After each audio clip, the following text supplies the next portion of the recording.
వెంకటేష్ గారు ఏజ్కి తగ్గట్టు చేశారు రోల్. అవేవో డాన్సులు గాల్లో ఎగిరి కొట్టడాలు అయితే లేవు, భూమి మీద నుంచొని కొట్టారు ఆయన. బాగుంది. బాగా నచ్చిన scene is all daughter.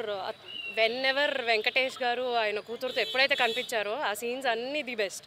Because ఆయన సెంటిమెంట్ వెంకటేష్ గారు తప్ప ఇంకెవరు పండించగలుగుతారు, ఇంకెవరు చేయలేరు అలాంటి సెంటిమెంట్. చాలా అది ఆ సీన్స్ మీనింగ్ఫుల్గా ఉన్నాయి. అండ్ మీనింగ్ఫుల్గా ఉన్నాయి. ప్లస్ ఆయన రిలేషన్ ఆయన డాటర్తో, ఆ డాటర్ని ఎలా కాపాడతారు ఆ మెడికల్ ప్రాబ్లం నుంచి. It's about that. Venkatesh garu సైకోలా ఉన్నారని చెప్పి విన్నాను. సైకో పేరు, బట్ యాక్చువల్లీ సైకోలో ఉన్నారా వెంకటేష్ గారు? నో నో, ఆయన పేరు నుంచి అలా వచ్చింది. సైందవ్ కోనేరు పూర్తి పేరు. సో సై కో అలా కలుపుకున్నారు అంతే. డైరెక్టర్ కూడా శైలేష్ కోలను కదా, సైకో ఎలా కలిపాడో డైరెక్టర్ బ్రాండింగ్ అక్కడ హీరోకి కూడా అలానే సైకో అని కలిపేసుకున్నారు. కానీ but actually no, he's not at all psycho, matured character ఇది. వెంకటేష్ ఫ్యామిలీ హీరో కదా. అవును. ఇది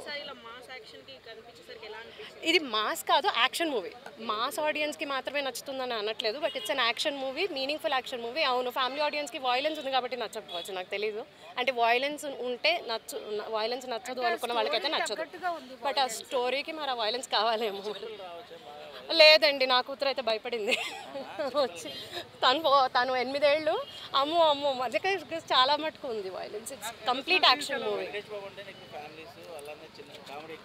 అవును, బట్ ఆ డాటర్ సెంటిమెంట్ వల్ల ఫ్యామిలీ ఆడియన్స్కి కూడా చాలా నచ్చుతుంది. ఆయన ఎంత దూరం వెళ్ళగలుగుతారు ఆ కూతుర్ని కాపాడుకోవడం కోసం అనేది సినిమా. సో డెఫినెట్లీ ఆ యాంగిల్ మాత్రం నచ్చుతుంది.